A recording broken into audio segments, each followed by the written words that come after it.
Hello, everyone. How is everybody tonight?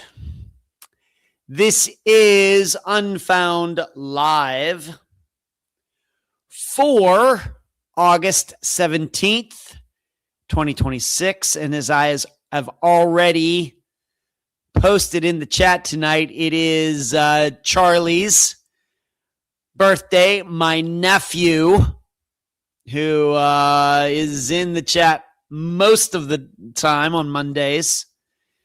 And he's always one of the first people to post.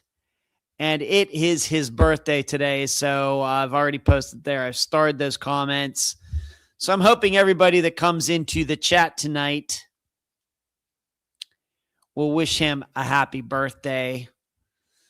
He is an August birthday, just like I am. And he and I are, I guess what you would say, fairly close in age. I don't think Charlie would mind everybody knowing that Charlie turns 48 today. And which means he's only about 8 years younger than I am. Long story. We don't want to get into it here. And it's really confusing because his mother's like only 39. So I don't know how that works. I can't do the math. I just can't do it. But I hope he's having a great birthday. I'm not sure if he is. I texted him. Not sure. Of course, he's doing things for his birthday. He's with his sons and everything. So I don't even know if he will be taking part tonight. If not, of course, we totally understand. But I have a fantastic show lined up for all of you tonight, as is usually the situation on this Monday. While you are watching tonight, there are a variety of things that you can do to show support for what we do here. Patreon.com/Unfound Podcast. PayPal.me/Unfound Podcast. If you're watching tonight, you can contribute through the live chat, through the super chat.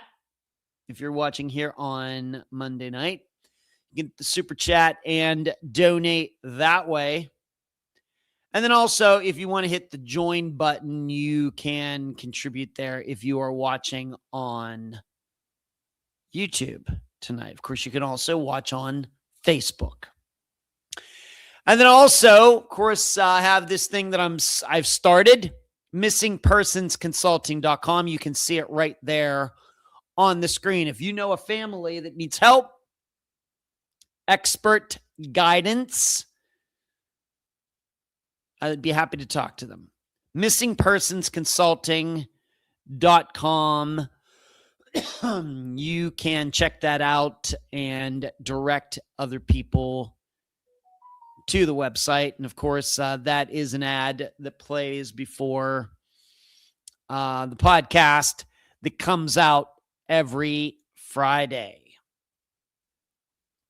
In the title tonight, you're probably going to see two things that you really recognize, and then one thing that you're like, well, I'm not sure what that is.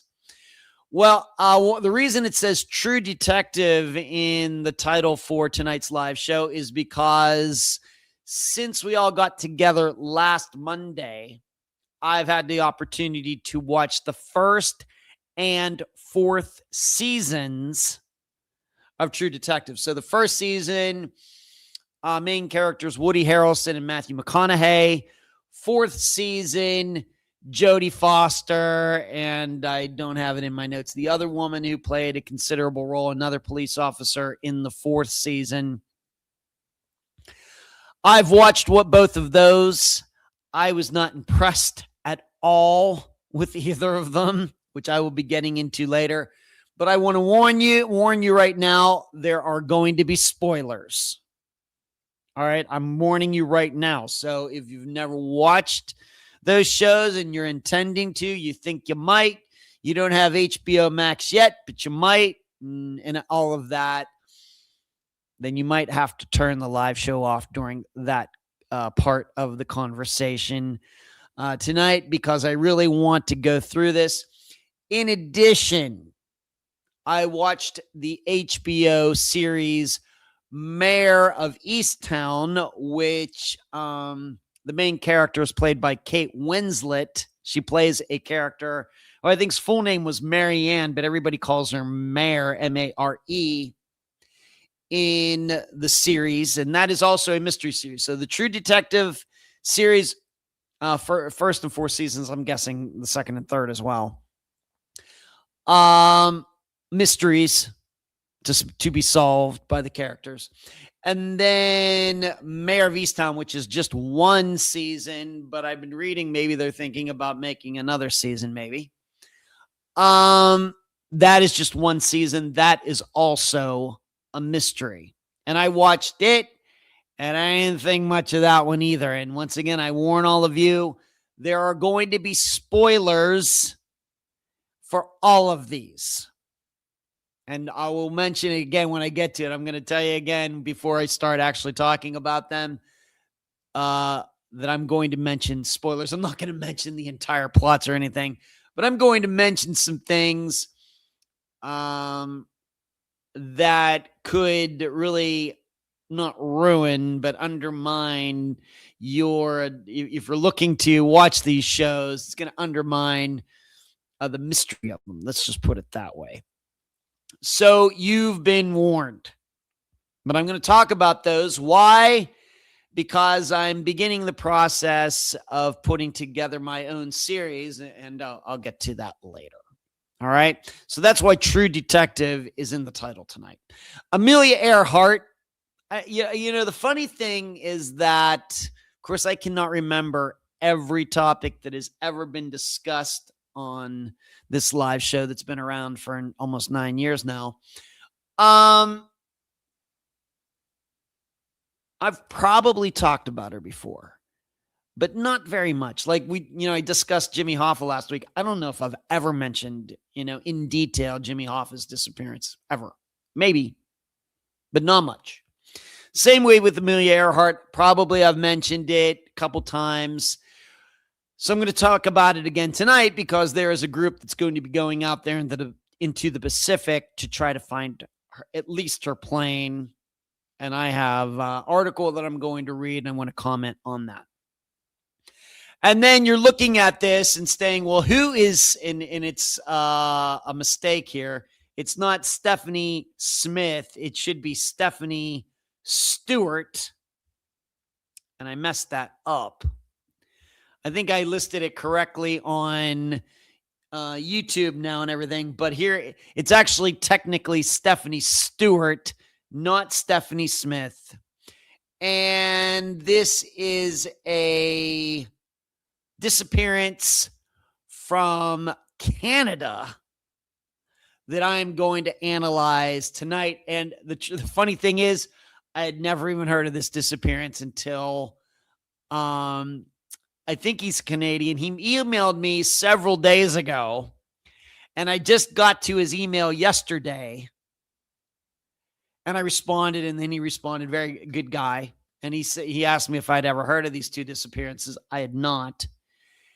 And in looking this particular one over, I decided, I think I want to take a shot at this one and analyzing it and giving some of my opinions. It seems to be a fairly well-known disappearance in Canada, certainly unique circumstances, where she was and everything. So eventually I'm going to get to that as well. It's not Stephanie Smith. It's Stephanie Stewart. And I'm going to read some things, and as I usually do, ask some questions and then do some analysis. So I am guaranteed to get to those three topics before we are done tonight. And as you are watching tonight, please give this this show tonight, a thumbs up. If you are new to Unfound, never have heard of Unfound before, you're just kind of rolling around YouTube tonight and came upon this live show, consider subscribing by hitting the button in the bottom right-hand corner. So what has gone on since we all got together last Monday night? Well, it's been beautiful here. I'm not saying we haven't had any rain since last Monday, but it has been beautiful. I have gotten to go out and get a little sun. In fact, I did that today. It's to the point where I'm out there for like an hour and I don't burn it. It doesn't seem like I'm getting any darker either. You can see my arm here. My body will just not get any darker than that. That's all whatever that is called in your skin or whatever. I just don't have much of it. Being 2/3 Irish maybe has something to do with that. But going outside for me now is I'm seeing you. Where are you going, Charlie? Where are you and your boys going out to dinner? Everybody wants to know. But I was out there. So going outside and lying out there for a little while, just hanging out, it's almost like going into a sauna. I'm not really getting any sun. And so it's just the water, the sweat and everything's just rolling out of me. And it's really refreshing when I come back inside to go right into a cold shower. That is pretty sweet. So it's been beautiful here. Been doing that, of course, getting a lot of work done, but it wasn't that long ago, I guess maybe going back into the second half of July where, man, we had so many days in a row where it was just ugly here. And now whether we're in the middle of August, it's been really nice. And you can even tell, being that I've been outside so much this summer, you can tell that it's just getting a little less hot. You can just tell, like there were no clouds today, full sun. It was hot out there, but nothing compared to like a few weeks ago. So it's cooling down just a teeny weeny bit here in Florida. Trivia since last week, not great, not bad. Last Wednesday, we got the final question, fortunately, and good thing we did. We didn't come in the top 3, but the fortunate part was that the team that is in the overall first position for the season, and the season goes to the end of September, took a 0. Took a 0 on Wednesday. They were the only team to take a 0. They bet something on the final question and missed it. And so they took a 0. So they were in first. They dropped down to 5th. So even though we finished like 6th, 7th, or 8th for the night, we actually moved up from 3rd to 2nd place overall. And so that ended up being pretty good. So, the last 3 weeks kind of been wishy-washy. We haven't been as sharp, I would say, as we usually are. But we've been managing it okay. And there we are now in 2nd place, about halfway through the season, which is a good place. I would say in prior seasons, we might have not even been at the top, in the top 5 at this point. As far as my Saturday team goes, once again, not what we needed there. The final question, you might be interested in this. There are 2 states in the United States that are connected, that touch 8 other states. So that's the most. So these 2 states touch 8 other states. Which 2 states are they? And don't if you want to put your answers in the chat, you can do that. Don't cheat. Don't go to ChatGPT. Don't Google it. Don't cheat. What 2 states are they? What 2 states touch 8 other states? And unfortunately, we missed it. We got one of the states right. We got one of the states wrong. And so I forget what place we were in going to the final question, but we did not finish very well. So kind of like I said, Saturday was not great. Last Wednesday was okay. But once again, kind of in retrospect, I wish we could have finished in the top 3, but it wasn't meant to be. But I'll take second place overall. That's what I'm really, that's what I'm keeping my eye on. It's nice to win from week to week, but I'm all about winning the season, and that means making good decisions on points and everything. And individual night wins don't mean as much to me as being there and finishing at the top like I did on my other trivia team twice over there. It would be really good with this team to finish first overall at the end of the season. I think that would be quite a big time accomplishment. So let's see who's everybody who is in here, and then I will continue. Hello, Charles. Mary, hello, Mary. What's going on with you, Mary?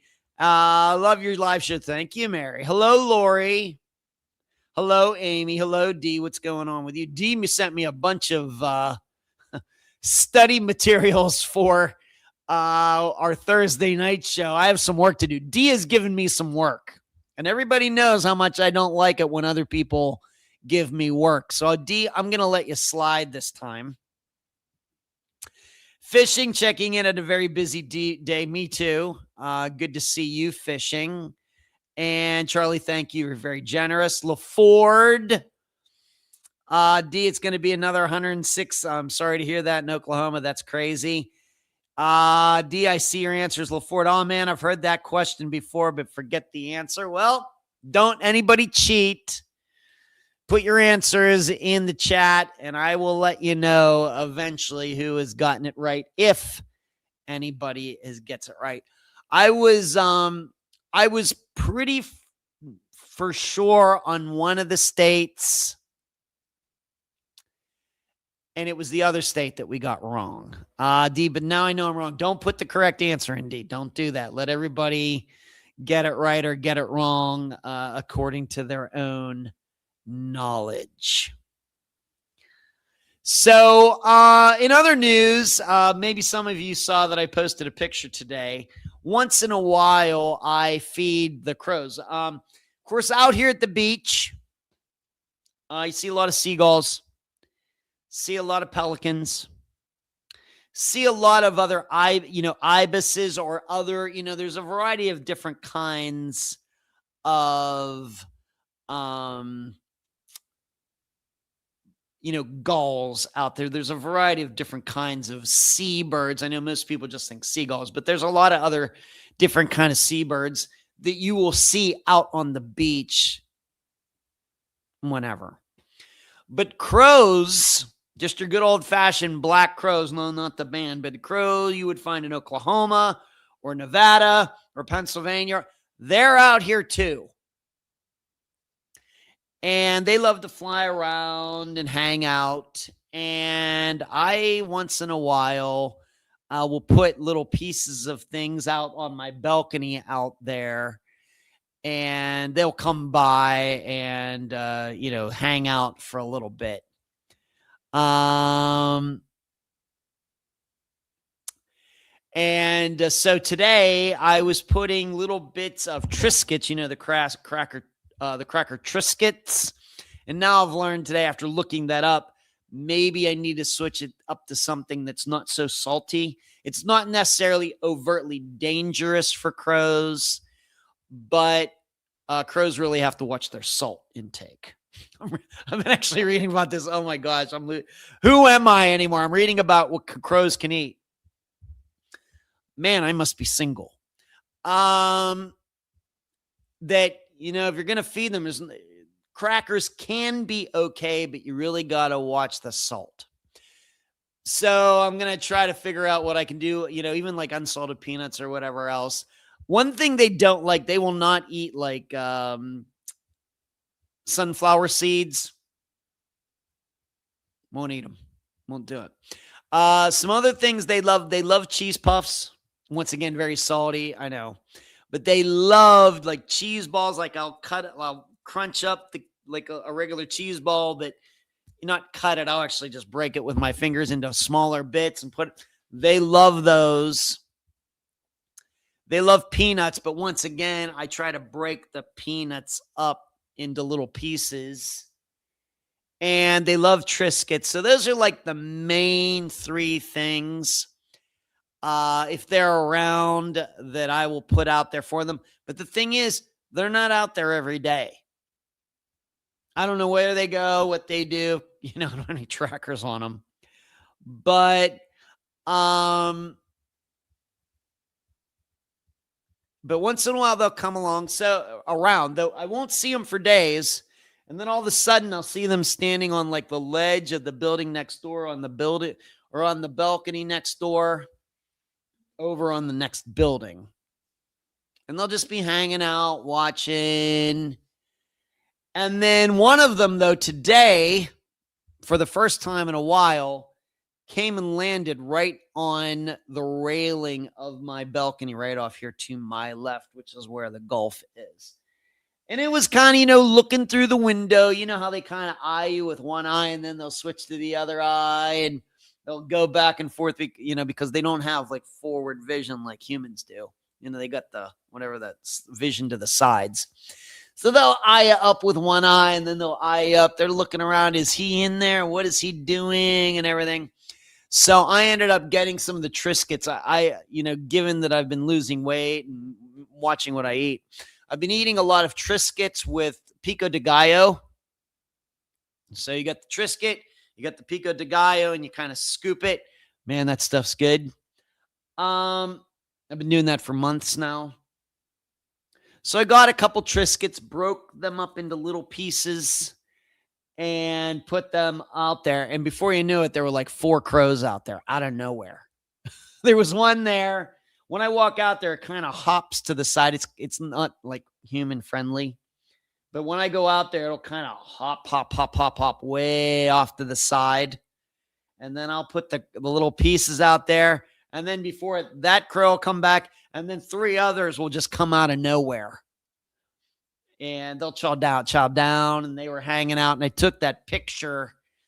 If some of you saw it on Facebook, of them all like staring in. And that was after I'd already fed them.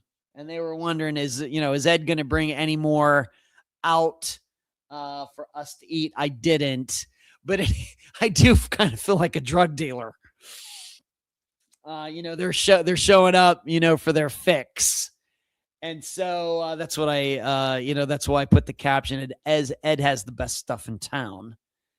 But then they kind of hung around one by one. They took off. And then there was one kind of that just hung around for a little longer, looking around, and then it left, and they never did come back for the day. But like I said, they're not out there every day. They must have, according to the weather, whatever is going on, they must have like a pattern of where they go from day to day, because they are not out here every day. Even if the weather is the same every day, they're not out here. I go for days without seeing them, and then all of a sudden they're there. I don't know what they're doing. But, if you've ever read, and I posted this in Facebook today, but I want to tell all of you, if you've ever heard this, it is true that if you are friendly to crows and feed them and do whatever, they will bring you gifts in return. That is true. That is absolutely 100% true. A few months ago, I had fed them or whatever, and then the next day or something, I went back out on my balcony out here, and I found a piece of bread, not like I don't know what brand it was or whatever. It wasn't like, Wonder Bread, which is pretty big. It was a smaller, more like a designer kind of loaf of bread or something. You might get like at Aldi or Whole Foods or something like that. It was a smaller piece of bread. Pretty sure, although I didn't see it happen, I'm pretty sure one of those crows brought that piece of bread to me. It was just sitting there. It looked a little, I couldn't eat it or anything, but there's no other way it could have gotten out there unless a bird brought it. So I have to believe that a crow gifted it to me because I've been nice to them. One of them brought that back to me. That's true. And you can look that up. It doesn't often have to do with actually food. They might bring you like a twig or a pebble or something like that, but they will do that. And that's what I think one crow in particular did for me. I was like, wow, that is fascinating. Really, really fascinating to me. I love to watch them, when they are out there just hanging out. Have they messed it up a little? Once in a while, they will poop out there, and I've had to clean it up. It's really not that bad. But, I love to watch them. I wonder what they're thinking. They're kind of looking around and, being with black feathers and everything. I mean, it has to be damn hot, right? At least the seagulls, have white feathers. So they're just hanging out and they'll eye me up and they'll just be chilling out there. And it's, like I said, it's fascinating to watch. And, I can even say when I used to, haven't been playing disc golf for a while, I've been doing other things, but even going up to the park when I used to do that and watching like the squirrels run around and everything, I love that. And maybe some of you have even watched, they have those cameras inside little squirrel houses, and you can see what they do when they're inside. I love that stuff. To see what animals do when they don't think they're being watched is fascinating to me. It really, really is fascinating. And it is amazing to me how much they are like humans in so many ways. You see them in there and they're just sitting there eating, or they're yawning, or they're sleeping, or they're playing around and everything. I don't know what it is. It's so, it's one of those things. If you think I'm here because I'm a single guy here at home, I'm watching like, certain kinds of videos and things. I like watching stuff like that. I have no idea. It's just fascinating to me. It really feeds a particular part of my brain. I don't know. But that is my feeding crows story. So let's see what everybody has said. Fishing says Tennessee and Missouri. Fishing says, I thought Texas at first. Fishing says, oops, didn't look it up. Asked that before not long ago. LaFord, yeah, I'm thinking Missouri, but that can't be right. Do you put something shiny out there for them with it? Okay, I'll keep that in mind for the crows. LaFord, yeah, Texas, that sounds good, but I can't think of the other one. LaFord, wow, I never heard that regarding crows. Yeah, they will trade with you. Yeah, they'll bring you gifts. D, y'all, they tell you not to feed them, but they had a problem with prisoners doing it. All right. Okay, D. Well, the answer to my trivia question, then we'll get into the discussion for tonight. The answer to the 2 states in the United States that touch the most other states, and each of them touch 8 states each. The answers are Missouri and Tennessee. If you were thinking Kentucky, I think that's what we put. I think we put Missouri and Kentucky. I think Kentucky only touches 7 other states, whereas Tennessee and Missouri touch 8. Of course, Missouri right smack in the middle, of the country, and at all those states all around it.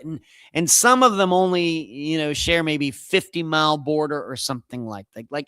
Like Arkansas and Missouri barely touch. but they touch. And then, of course, with Tennessee, Tennessee is so long.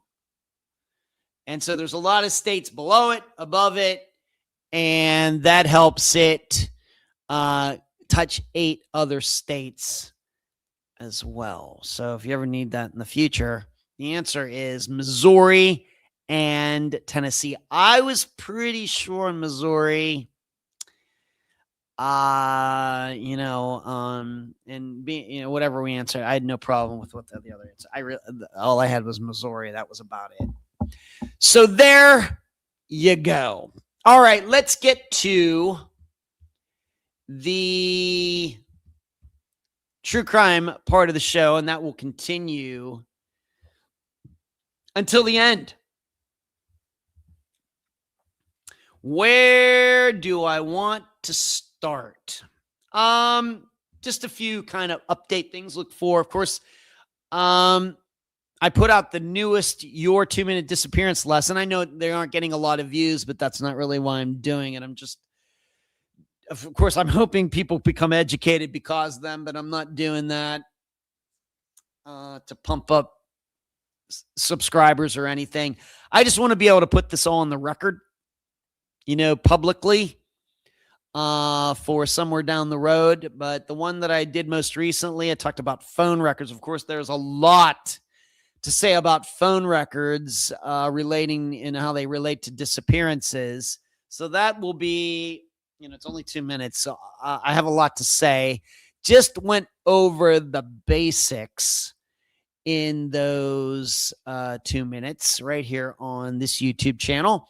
It's only 2 minutes. Won't take up a lot of your time. So I hope you will check it out. Please, of course, give that very, very short video a thumbs up and share it. In the upcoming weeks, I'll tell you next few weeks, I'll let you know what we're going to be doing this Friday, of course, before we are finished tonight. But being that this is coming up to the end of August, anybody who is a seasoned Unfound listener knows that we'll be doing an update episode number 24. I can't believe it. I just cannot believe it. 24th update episode. Nothing says how long this podcast has been around than that. And we just went through 600 episodes, by the way. I think this past Friday was the 600th episode. I didn't even talk about that. Of course, there are some live shows. It's for the actual core podcast, it's technically not 600. But according to the podcast feed and the different companies that I've used over the years, Podomatic to Megaphone to now Believe, according to all of them, it's 600. It's very technical. There's kind of an asterisk in there somewhere.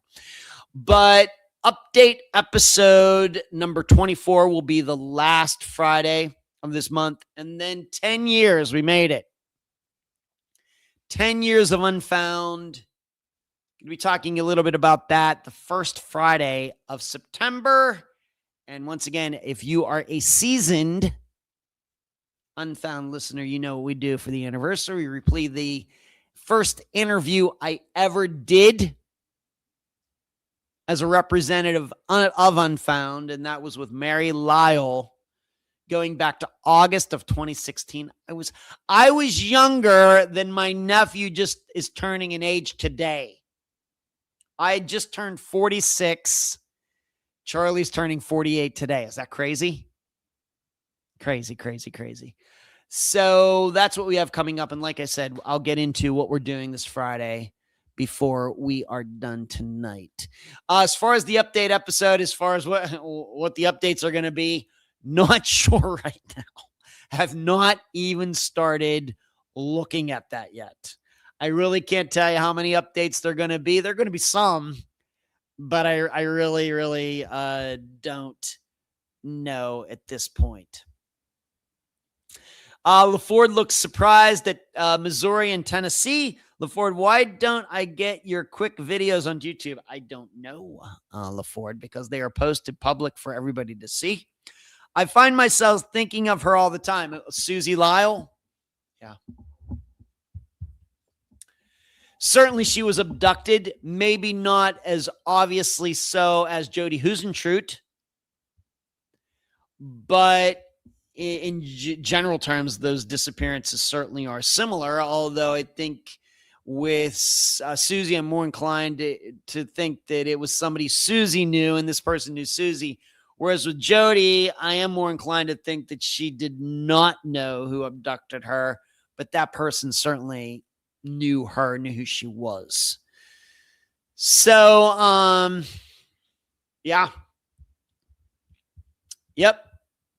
And of course, that happened in 1998 in March of 98. So we got 28 plus years there. Yeah. Very sad. Very sad. I want to move on to this real quickly. I meant to get to this last week, ran out of time, so I'm going to do it right now. Somebody, listener, I get emails from listeners all the time, news that they see or whatever.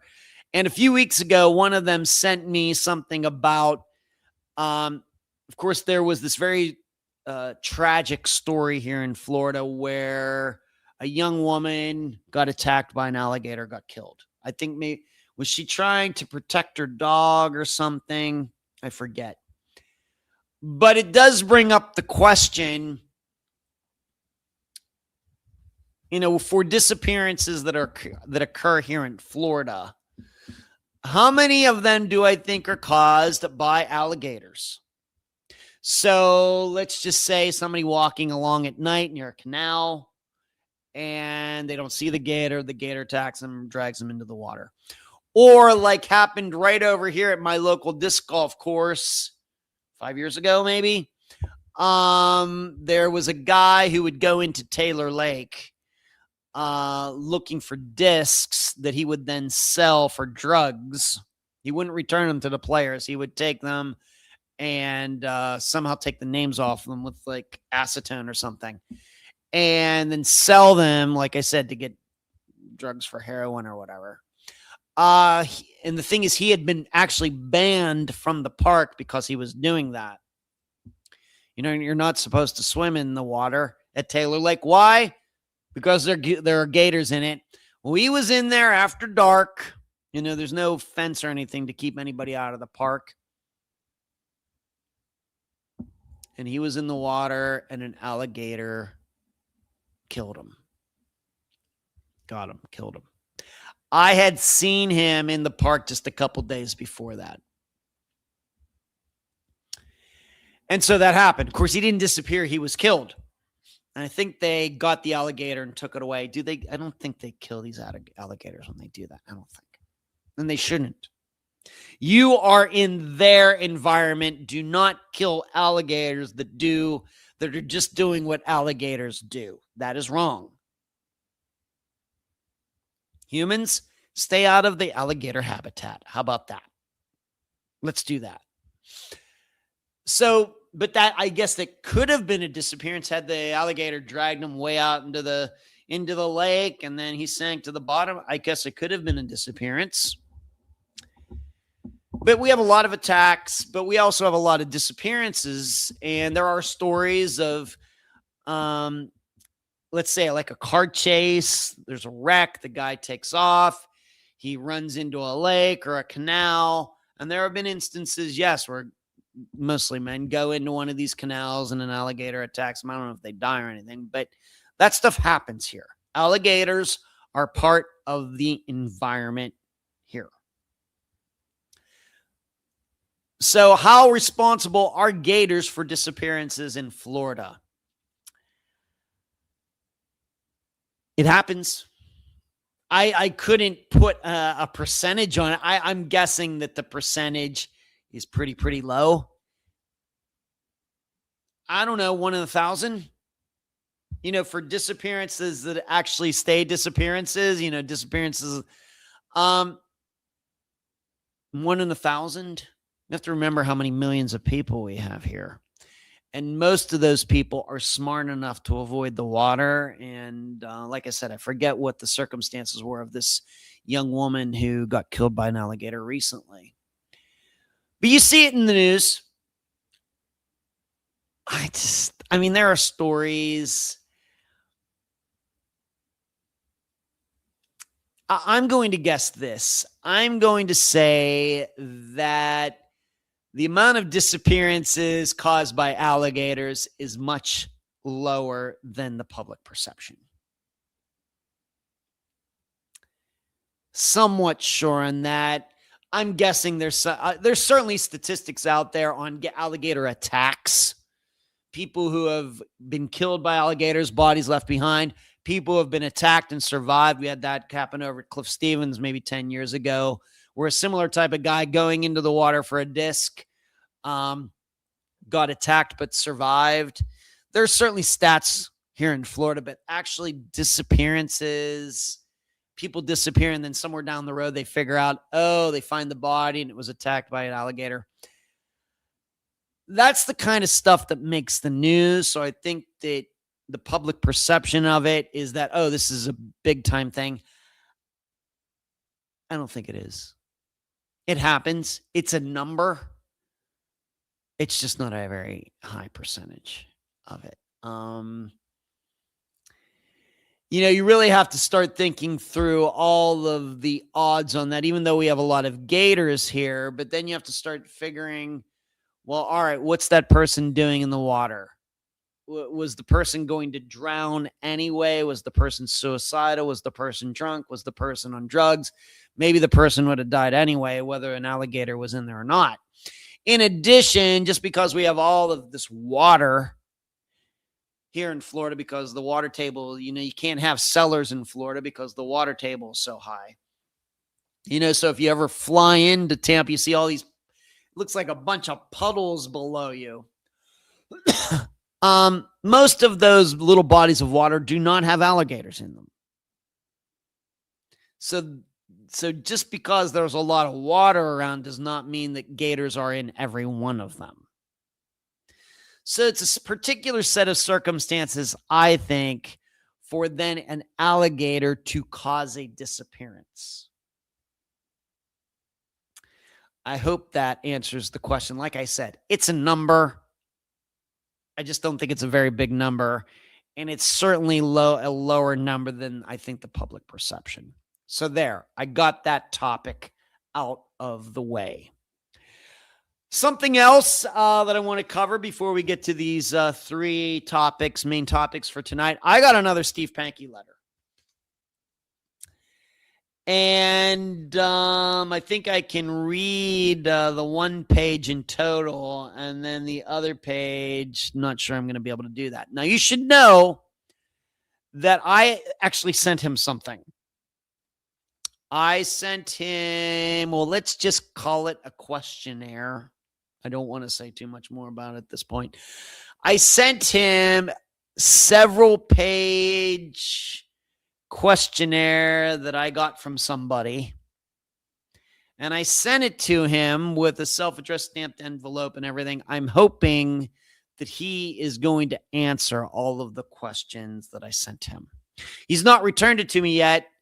Not necessarily worried about that. It's like I said, it's like 7 pages, and there are maybe 10 questions per page. So he has a lot of writing to. If he is going to respond to me, he has a lot of writing to do. Of course, he has a lot of time on his hands these days. So I did send him something. I'm hoping he's going to and none of it, it's nothing like, did you kill Janelle Matthews? It's nothing like that. If you're wondering, it's not something that is that direct. It's much more about him, his personality, his upbringing, stuff like that. Like I said, I got from somebody.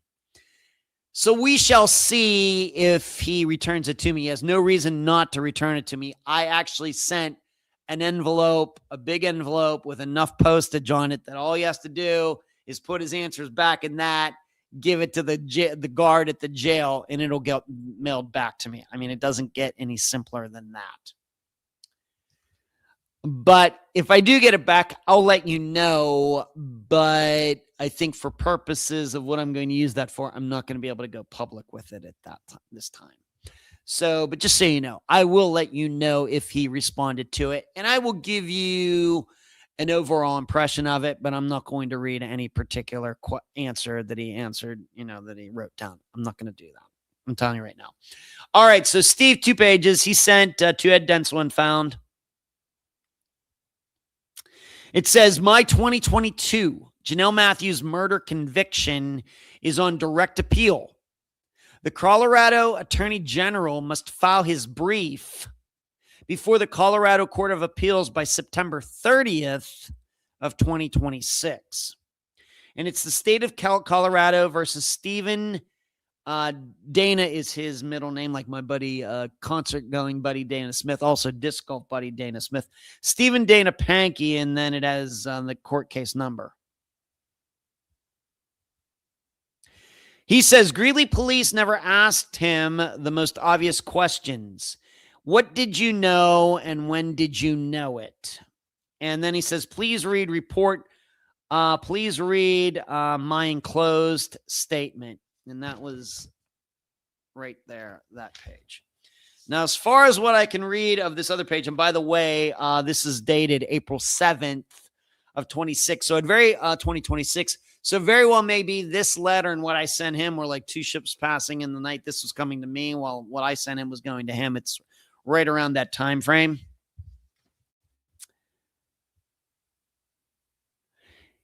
He writes, here's what he has to say on page 2. As a Christian, my view of the next life affects what I do in this life. I have a duty to attempt to change corrupt government from the corrupt way it is to the constitutional way it should be. By February of 1985, so 2 months after Janelle's disappearance at that time, I assumed the possibility that Janelle Matthews was at my New Raymer property. This is what he wrote. My dilemma, which he doesn't spell correctly, I cannot support help corrupt police, but I had a duty to come forward.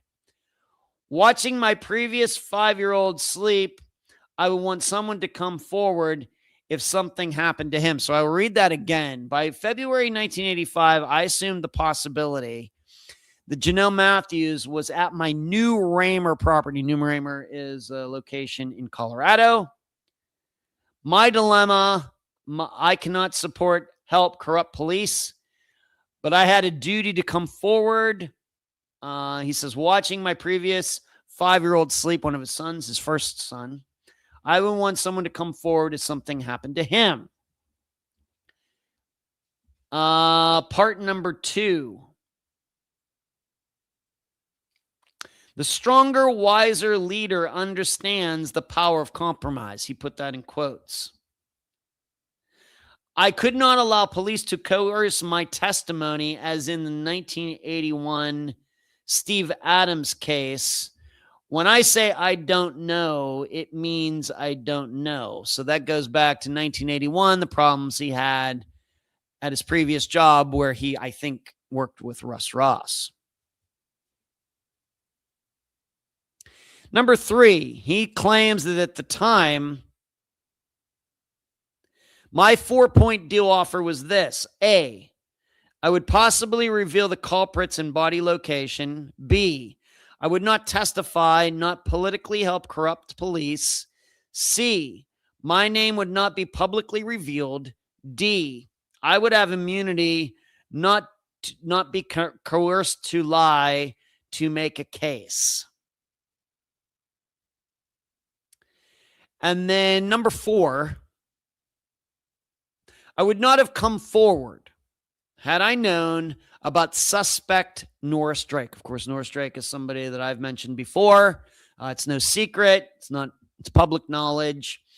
Of course, he was across the street at his mother's. His mother and his sister gave him an alibi for around the time that Janelle disappeared from her house, which was right across the street. So I would not have come forward had I known about suspect Norris Drake and his sister, a relationship.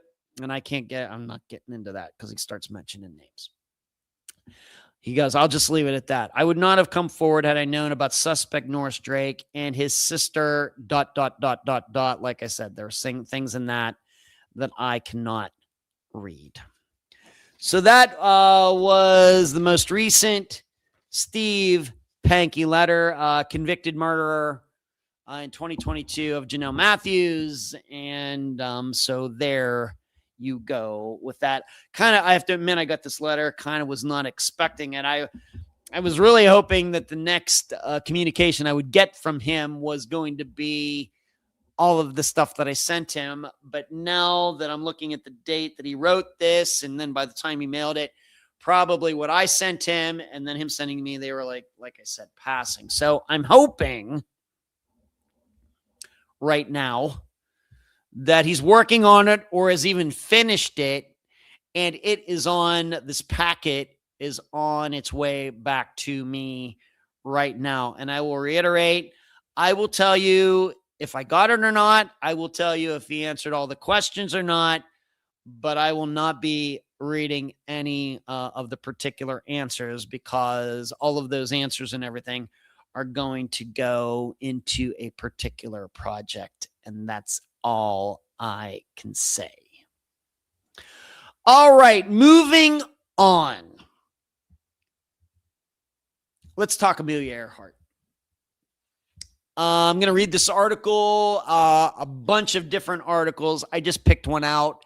I think this comes from USA Today, and then I will have some comments to make on it. What happened to, now once again, just to generalize this, the reason this is now news is there is a group connected to Purdue University in Indiana. They are going to be going out to the South Pacific, out to Nicomaroru Island and all that area, south, allegedly where she went missing. She and Fred Noonan. And they think that they're going to be able to find her plane, and because of information that they've all put together over many, many years. Okay. That is the general news. So now I'm going to read specifically. What happened to Amelia Earhart? That question has eluded countless researchers, biographers, and devoted enthusiasts for almost 90 years. Almost 90 years. Over the decades, researchers have scanned swaths of the ocean floor, traversed remote islands, and scoured satellite images in costly attempts to locate the plane that Earhart piloted as she sought to become the first person to fly around the world along the equator. Now, after a year-long delay, an expedition that some believe represents the best chance at solving one of the most enduring mysteries of the 20th century is set to take place this fall. I am feeling very confident about this, said lead archaeologist Richard Pettigrew as he talked to USA Today. I'm pumped. The voyage will bring researchers to Nicomaroru, a remote Pacific island between Australia and Hawaii, where a popular theory suggests Earhart and her navigator Fred Noonan landed after failing to complete their historic journey in 1937. Now, you should know this is not it's not a new idea.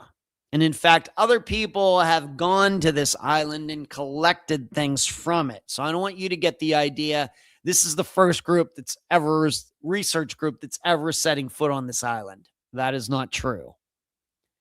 The expedition centers around the Turaya object, T-A-R-A-I-A, Turaya object, a visual anomaly in the island's lagoon that was discovered through satellite imagery in 2020.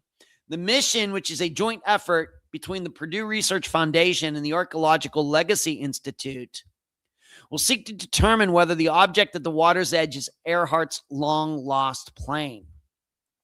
Originally set to take place in October of 2025, the mission was delayed because of weather conditions and clearance from the government of Kiribati, the island nation that maintains control over Nicaragua.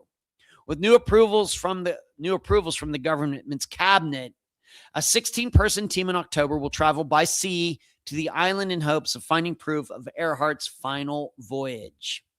Earhart and Noonan disappeared on July 2nd, 1937, as they flew from Lae, Papua New Guinea toward Howland Island, where the U.S. Coast Guard cutter Itasca was waiting with refueling supplies. The pair were near the end of their round-the-world journey that began on May 21st of 1937 in Oakland, California. So they took off from Oakland and went east. So they went across the United States, across Europe or Africa or whatever, into the Middle East. They went that way. They didn't go from California across the Pacific Ocean. So covering the Pacific Ocean was the final part. Coast Guard authorities received voice messages from Earhart as her signal increased, in which she warned that she was almost out of fuel. Neither Earhart nor Noonan knew Morse code, so there was no way for two-way contact, according to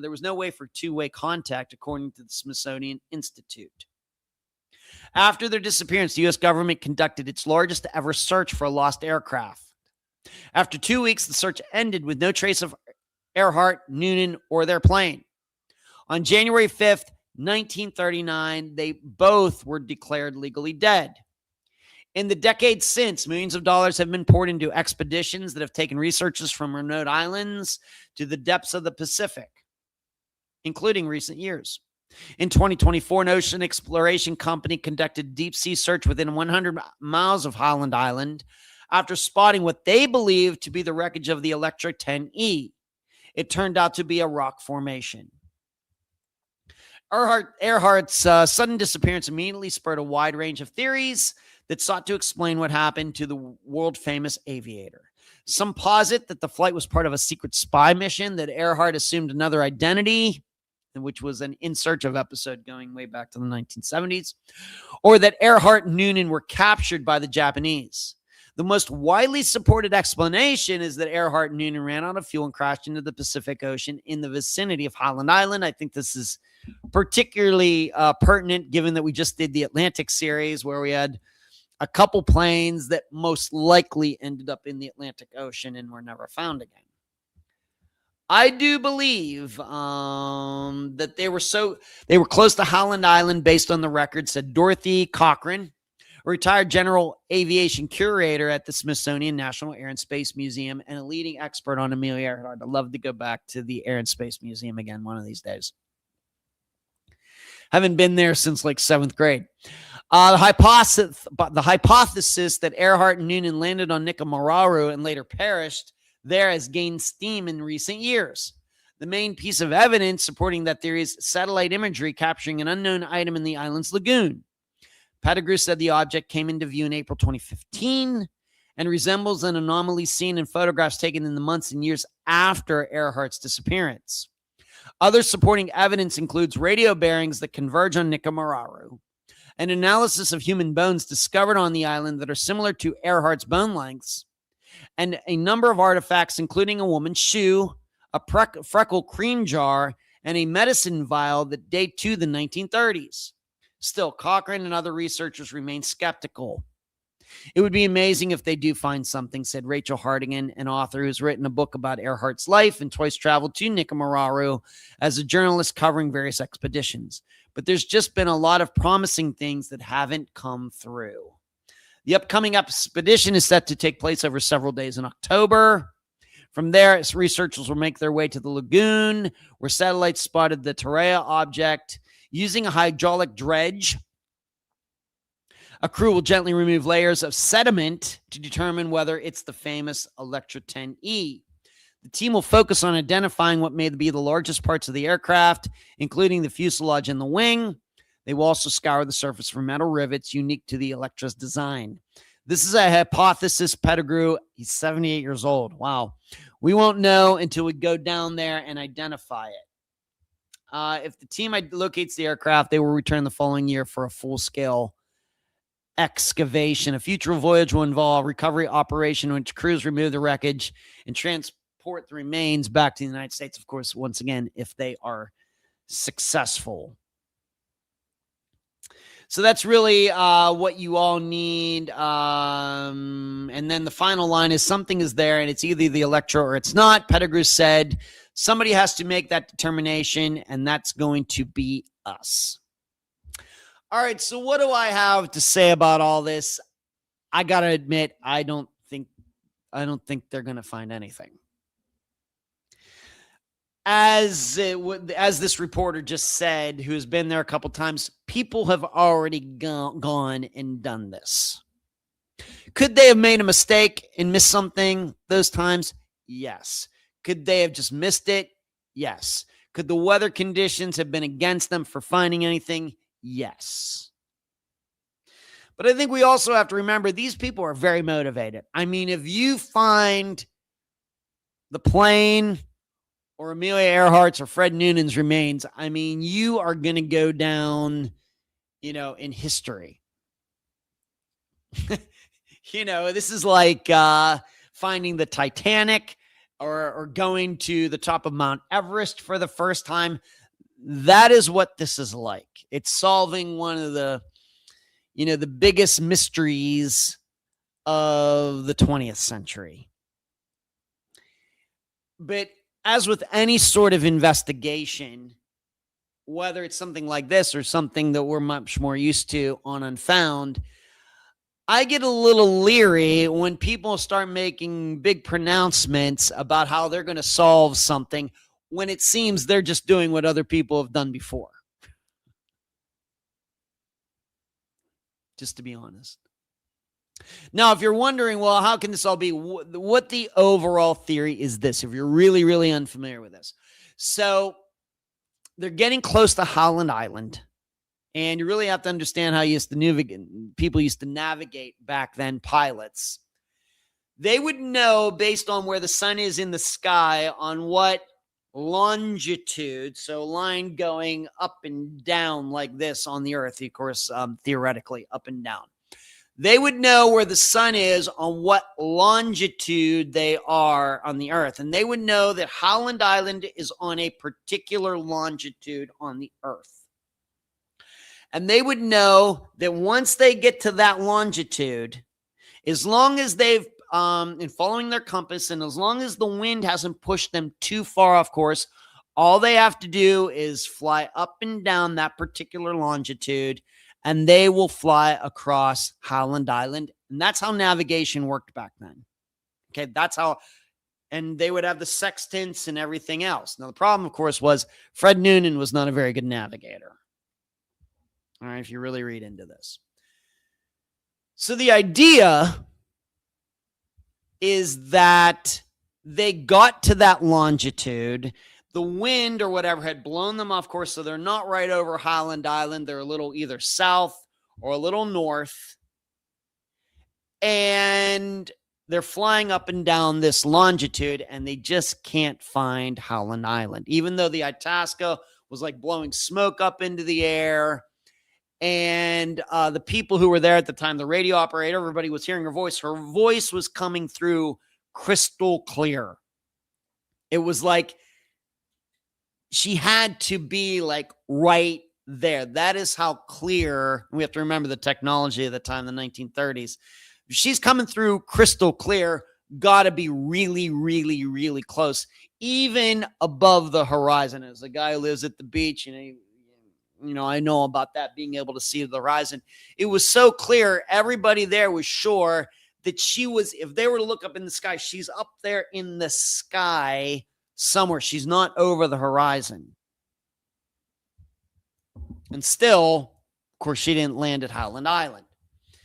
The reason Nikamararu has gotten attention is because it is almost on the same longitude as Howland Island. So the idea was they're flying up and down, they're running out of gas, they see this island, and they choose to land there. Well, Nikamararu has a kind of a beach there that at low tide, there is enough what we would call runway to land.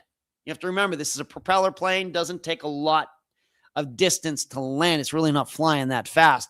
It doesn't take a lot to stop. It can land and stop fairly quickly. And the thought is that they got there, and this piece of land, it was maybe low tide, and they would have been able to land. Now, the problem, though, is when high tide would come, it might wash the plane away. This is a theory. Once again, none of this may be true at all, but this is a working theory. This is the theory that these people are going on. That they got to Nicomararo, saw that beach that they could land on. It was low tide, landed there. Of course, they're now out of gas, and then they start trying to radio and call and everything. Of course, and they're never found again. Never seen again, despite all of the searching. As you can imagine, like it said, 2 weeks flying around. Now, the question is, did anybody actually go down to Nicomararo Island to check that out? Unclear. You have to remember, going back to the 1930s, somewhat unclear. The reason I doubt this story is because if they were able to land, and this is an island, it's not a very big island. And, you know, it's just like that island like in Castaway with Tom Hanks, something like that. But surely on their plane, they would have had a flare gun, or they would have had other items, matches or something, that they could have started the biggest fire in the Pacific. You know, and to kind of compare it, think of like the first Pirates of the Caribbean movie, when Jack Sparrow and Keira Knightley's character, they're stuck on that island, and he knows where they store that rum, and they get rum out, and then she lights all the rum, and Jack Sparrow's all pissed off. And of course, you saw that huge plume of smoke going up into the air, and what happens? They get rescued. That's all Fred and Amelia would have had to have done to get attention for themselves. Surely, you know, remember, this is the 1930s. Were they smokers? I don't know. But usually in like a survival kit or something, there are matches or something. You go over there, you get off the beach, there's trees, there's palm trees and everything else. You rip all that stuff up and you just light everything you can find on fire. And you have more than enough fuel to keep this fire going. But seemingly that didn't happen. In addition, the other previous expeditions that have gone to this island have found signs of small fires and everything, but nothing to the point where, you know, we're talking something, you know, a fire spot that maybe be 10 feet by 10 feet. You get all the scraggly wood, you get the leaves, you get whatever you can take, you put them in a big pile, and maybe you can get some, if you do have any gas left in the plane, you get some of the gas, you siphon it out, even if it's just a gallon left, you put it on there, man, it's just going to be the biggest bonfire you ever want to see. No signs that ever happened on that island. That is my problem with this idea. Even I would know to do that. You may say, well, maybe, now if they crashed, you know, say they didn't make it to the island, they crashed near the island and they had to swim to shore, then as far as burning, you know, that's going to be a little more difficult. But that is not the theory that they're going with here. The theory is that they landed there, and then eventually, because of the tides, washed the plane into the water. But Fred and Amelia lived for a little while, but they're on this deserted island, no fresh water, nothing, you know, no food, nothing, you know, unless they, you know, can go out and catch some fish or something. And then they, you know, who knows, they might have been injured in landing, or, you know, who knows. But that's my problem with it. Is there no, it seems to me as soon as you would land, if you could land, you would be thinking they're going to be looking for us. We need to do something that's really, really, really going to catch their attention. We need to figure out how we're going to make a fire here. Because out there, a fire like that would be seen for miles and miles. And moreover, people would actually be looking for it. And they would know that if they saw smoke way off in the distance, got to be Amelia Earhart. That got to be it. Didn't happen. Now, as far as these other items about, well, look at these items that are on this island. We have to remember, we don't know when those items, made it there. We have to remember after Amelia Earhart went missing, there was this little thing called World War II where a lot of ships got sunk. A lot of things got put on the surface. A lot of things floated this way and that way. This area, of course, between Hawaii and Australia was a contested area between the United States and Australia versus Japan. We shouldn't be surprised if there are sunken ships or planes around that area on the bottom of the ocean near this island. In fact, there was coincidentally at Nikamararu a ship that actually wrecked there, if you can believe it. Coincidentally. I just don't think, in addition to everything else, there is an organization called Tiger, Tighar, that for years organized these trips out there. And, after a while, you kind of got the idea that, could they have just been doing this to raise money for other things and, promising we're going to find Amelia Earhart, and they were really marketing it to like really, millionaires and billionaires. Here, pay for this trip. You're going to be on the trip that finds Amelia Earhart. And so there's been a lot of shadiness regarding trying to find her. If you're not aware of that, hey, this is what I do.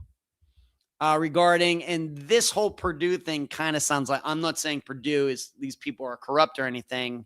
Purdue is a fantastic university. But it does have whiffs of that. Are we sure this isn't just a bunch of people who are doing this just for the excitement of it?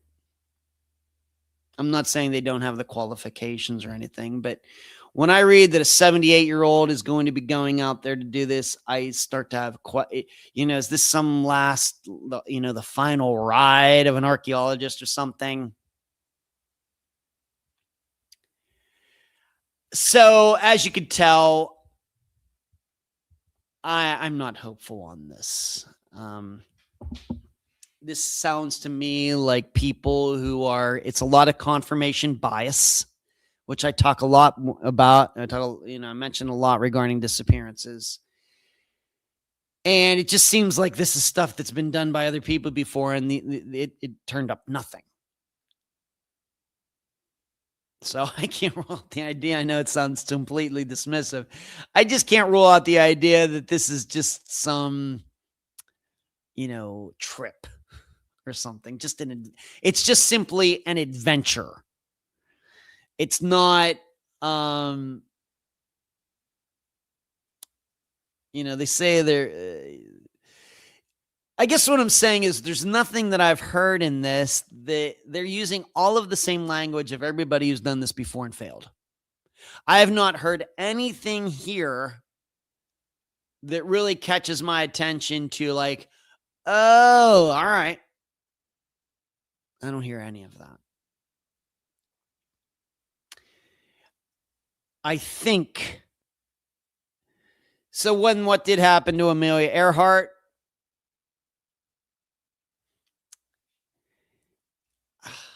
I think she just went into the water. Just like we talked about Richard Urex from several weeks ago with those disappearances. You're getting close to running out of water, running out of fuel. You're desperate. You're nervous. You start making bad decisions, and that's how you end up dying in an airplane. And the truth is, Amelia Earhart was not a very good pilot. And Fred Noonan was an even worse navigator. So it very well could be, even though the Coast Guard at Howland Island thought she was close and it sounded like it, it very well could be that she was nowhere near there. It's possible. So that is my Amelia. Of course, to think that she got captured by the Japanese and all that stuff, that's all such crap. That's people just looking to sell books. All right, moving on. True Detective. I will mention this again. I'm going to say once again that there are spoilers about what I'm going to be mentioning over the next 15 minutes. So if you don't want to know anything about True Detective seasons 1 and 4 or the series Mayor of Easttown, you should probably tune out or put me on mute for the next 15 minutes. All right. And if you're listening to this as a podcast tomorrow, Tuesday, August 18th, then I would fast forward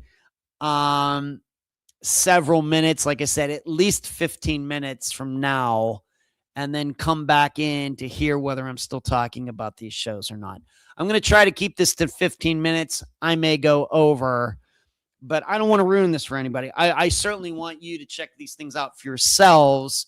But if you don't think you're ever going to check it out, if you don't have HBO Max or anything, then please stick around because I got a lot to say. So spoilers coming in 3, 2, 1. All 3 of these series were terrible. The acting in them, in the Mayor of Easttown, Kate Winslet is fantastic. In True Detective season 4, Jodie Foster, of course, delivers. What does Jodie Foster do? She delivers. She nails everything she ever done. She's spectacular. I love watching her on screen. And not just Silence of the Lambs. She was spectacular in The Inside Man, that Spike Lee movie. Everything she does, except maybe for Nell, is fantastic.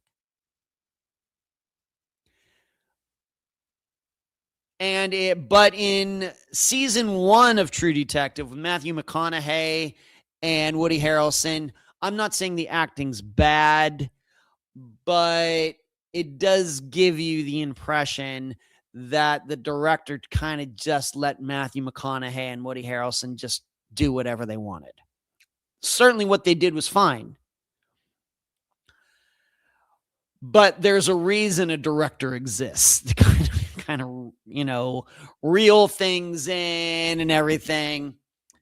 But what I'm here to do tonight, I mean, like I said, the photography, the cinematography, and everything for all 4 of these, spectacular.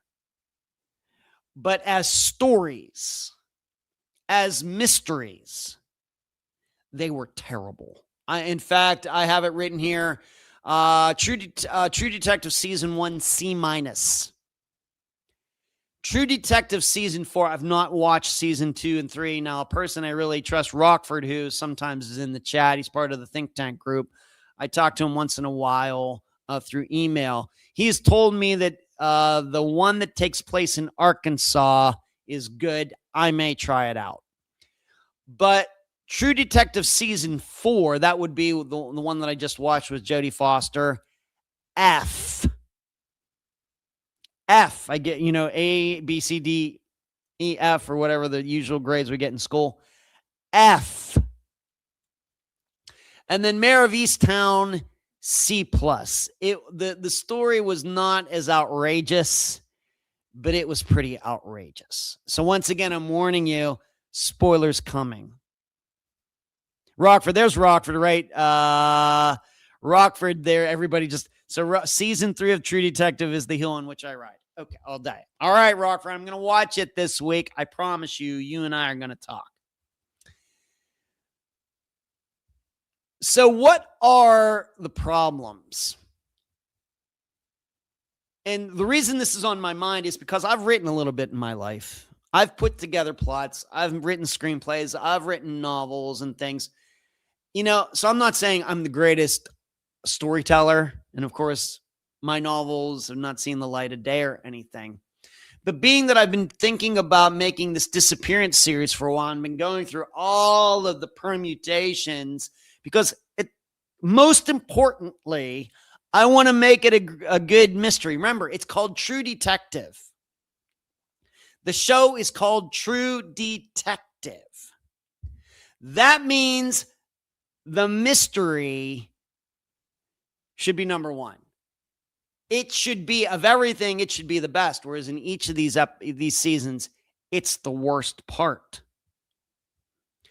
And I've written here in my notes just some things that I wrote here. Let me see.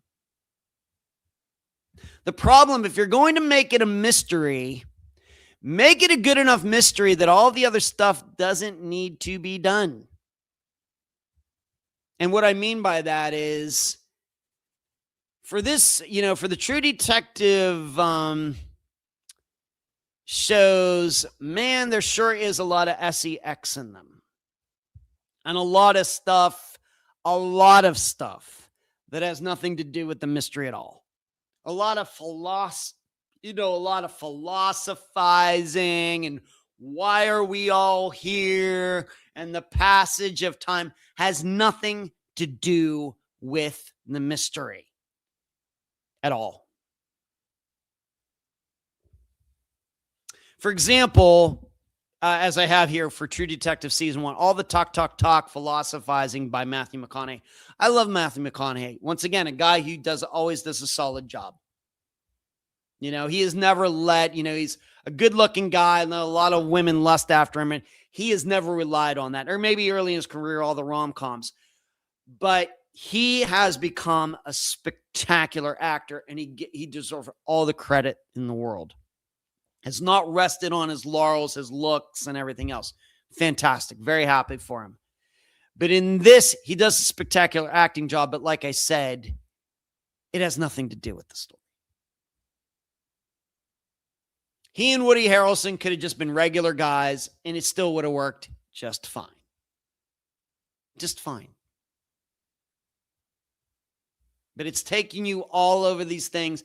Also, make sure the investigation goes as it would in real life. This is the main thing. This is why True Detective Season 4 got an F from me. It's a mystery that takes place at a research station up in Alaska with snow all around. Jodie Foster shows up, and the people who are in the facility are missing. There's a group of guys who they're supposed to be inside. There's some delivery guy that shows up. None of the guys are there. That starts the mystery. Jodie Foster shows up, never checks for tire tracks, never checks for footprints, never checks for snowmobile tracks, never checks for helicopter landing gear, whatever, the runners or whatever they call them out in the snow, as if, a helicopter landed and all these guys got taken away. Nothing.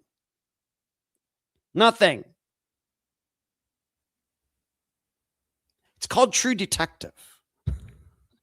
In addition, when you finally, once again, spoilers coming.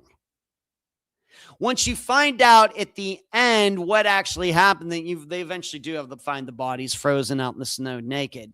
But when you actually find out what actually happened to these guys and who did it, when you work the mystery in reverse, it doesn't work. Because what happens, once again, spoilers. If you can believe it. I thought this was a joke when it happened. The cleaning women for the facility are the ones who caused the men's disappearances. By coming in there with guns and shepherding them all out and putting them in a truck. And then taking them out to a spot and opening the truck up. These guys are forced to take off all their clothes and then run out into the tundra naked.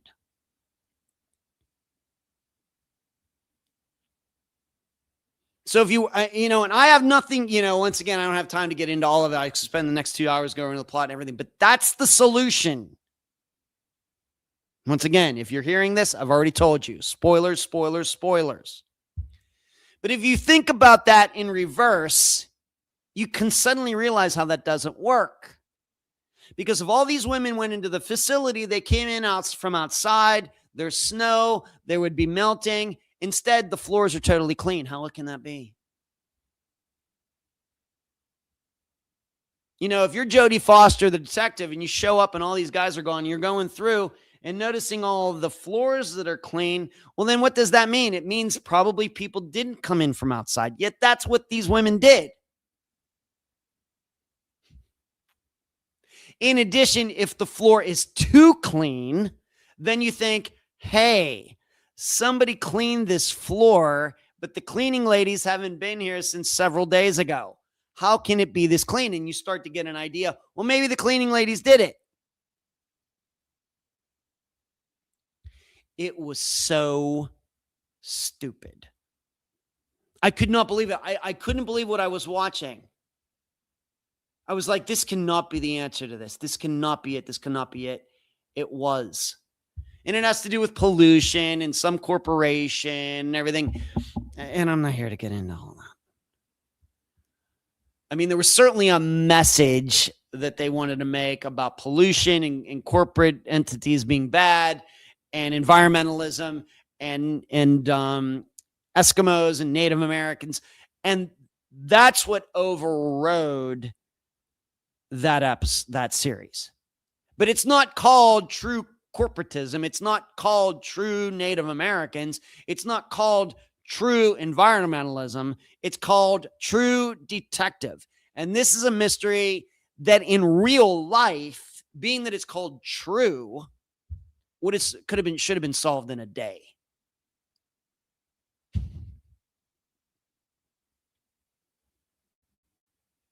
And you also have to remember that all of these series, it's like you have all the time in the world to do it. It's not like a sitcom where you got to put the next episode out every Friday, like, you know, they've talked about with, you know, like with Seinfeld, like the actors from Seinfeld have talked about, you know, needing to get those episodes out and film on Friday and everything else. You can see interviews with Jerry and all of them. They had all the time in the world to sit down to get the plot right.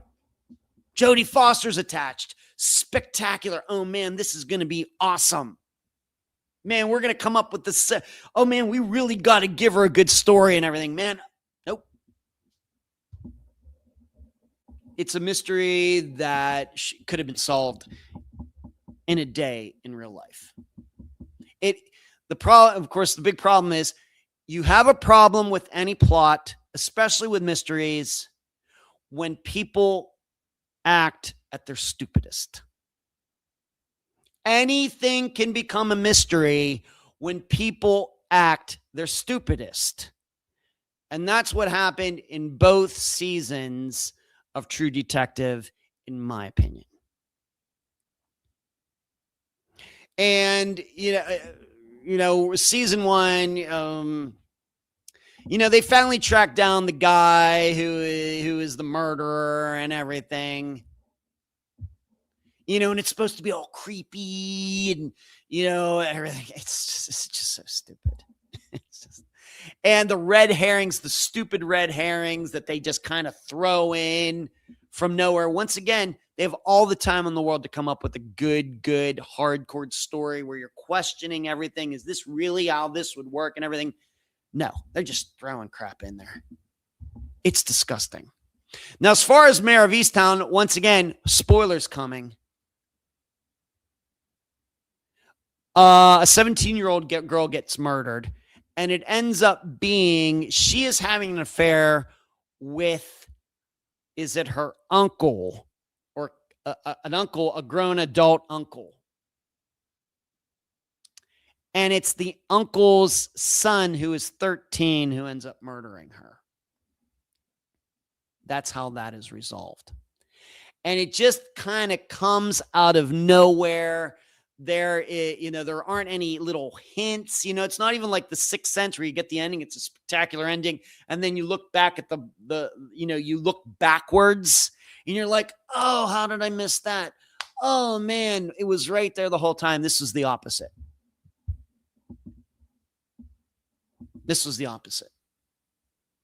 Just kind of thrown in there. I mean, even got to the point that the father of this kid was going to kill his brother for some reason that I'm still not sure why that was.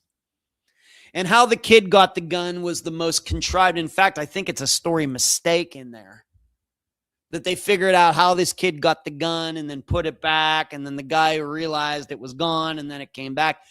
The way the character, this old man, explains how he realized this gun was gone is not congruent with what the kid said on how he got the gun in the first place. And then the main character, played by Kate Winslet, at one point, you're supposed to feel sympathy for her. She plants drugs on a woman so the woman won't get custody of her son back. Now, she doesn't get away with it. Mare gets suspended. But for some reason, she still gets to ride around in a car with her partner and check out, this mystery that they're trying to solve. It's so stupid. And once again, this is a movie that has more adult themes than is really needed. What do I have written here? Makes the criminals actually behave in a way so as to get away with their crimes. With Mayor of Easttown, somehow that kid's mother didn't know he went out and gone for hours on his bike. Yeah, the night, he's 13 years old. He's cruising around town on his bike, finds this girl and kills her. And his mother's like, I just have no idea where he went.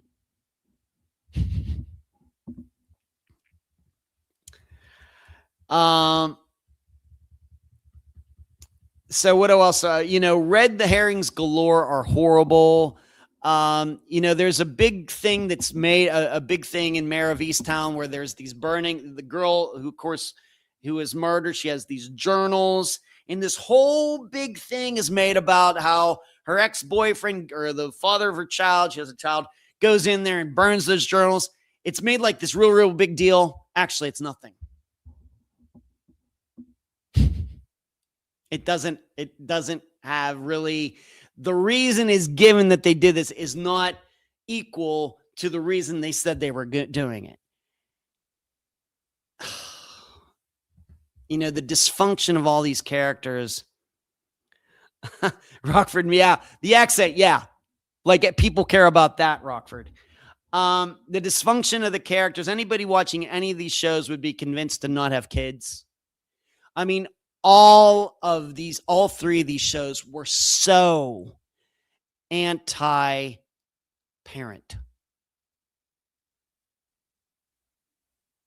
If you were a 20-year-old watching these shows, now I realize I've not had any kids. I realize not going to happen. But you talk about an anti-child, anti-parent child relationship message. All three of these had them. It was so bad.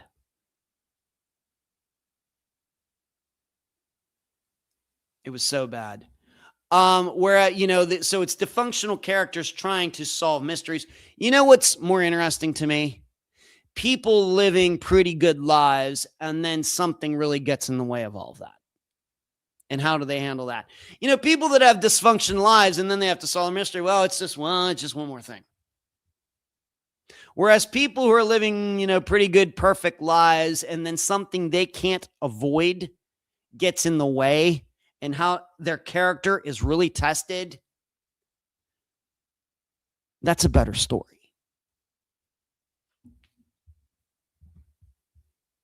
Especially when, it's easy to be all good and perfect and everything when there's no pressure. What about when a whole town has its eyes on you?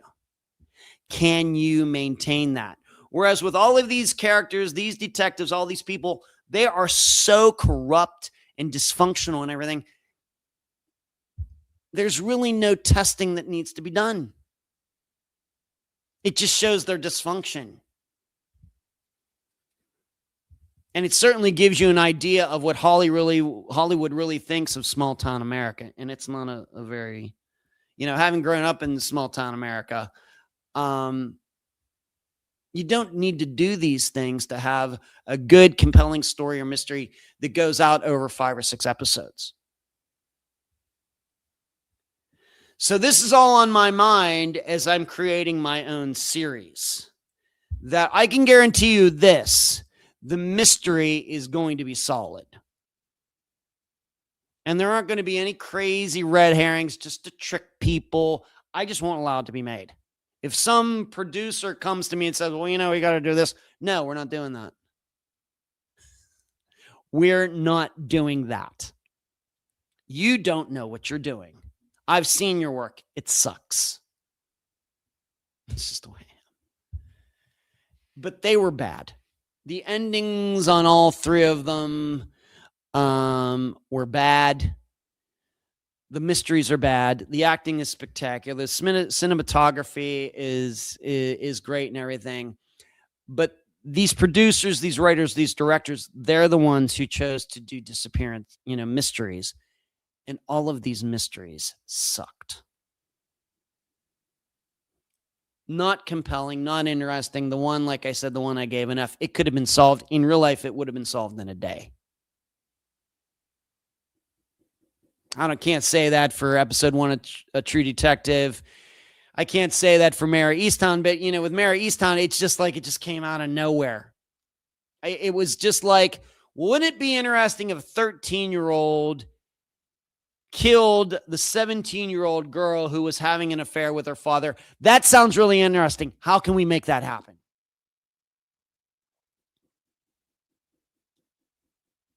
And it's just not, that compelling. So what is Rockford season 3? Rockford, my takeaway is that I'm never forgetting to leave a tip when I check out of the Best Western. D. Yuck. Oh my, yeah, D. So if anybody in the chat, we got several people in here tonight. If you want to kind of come to the defense of any of these series, you can do so. I'm not going to get in an argument. If you'd like to defend any of them, you can.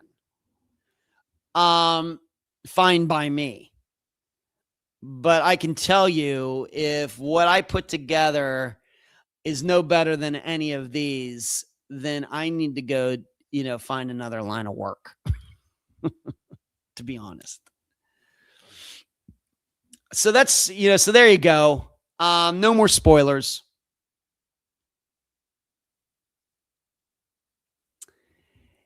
It's just one of those things. Remember, Alfred Hitchcock created a mystery. Now, it wasn't a whodunit, but it was, how are they going to solve it?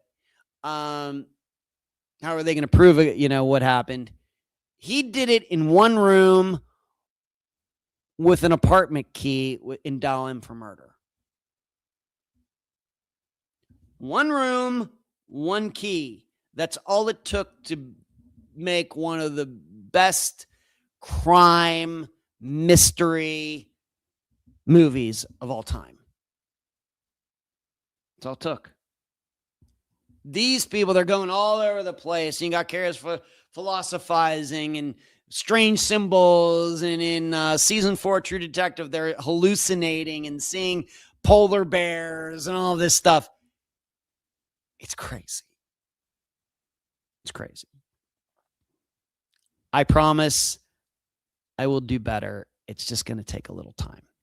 All right, let's get to Stephanie Stewart. As I stated at the beginning, this is a disappearance I had never heard of until like yesterday. But I took some time to look it over. I was like, man, I got to talk about this one. It's a Canadian disappearance, so it's not on Namath. It's not on the Charlie Project. And certainly I wouldn't mind featuring it on Unfound. Maybe we could make that happen. And it was I think a Canadian guy who emailed me about it. He also emailed me about another disappearance that I took a look at. But I decided I was going to take a look at this one. So I got 21 minutes. Rockford, on your show, I'm betting we'll get at least one failed canine search. Well, it will at least be talked about, Rockford. All right. Stephanie Stewart. It's been a decade, although that's not when it actually happened. It's actually been 2 decades now, but this This was written 10 years ago. This disappearance happened coming up on the 20th anniversary, August 26th of 2006. It's been a decade since 70-year-old Stephanie Stewart vanished while working alone at a wildfire lookout in dense mountain forest in northwestern Alberta. RCMP determined the healthy and adventurous senior, an experienced fire spotter who spent many summers living in the bush, was most probably a homicide victim. Spokesman Corporal Hal Turnbull says tips continue to come in about the case, but there have been no arrests. Her body has never been found. It's a very puzzling thing, Turnbull says.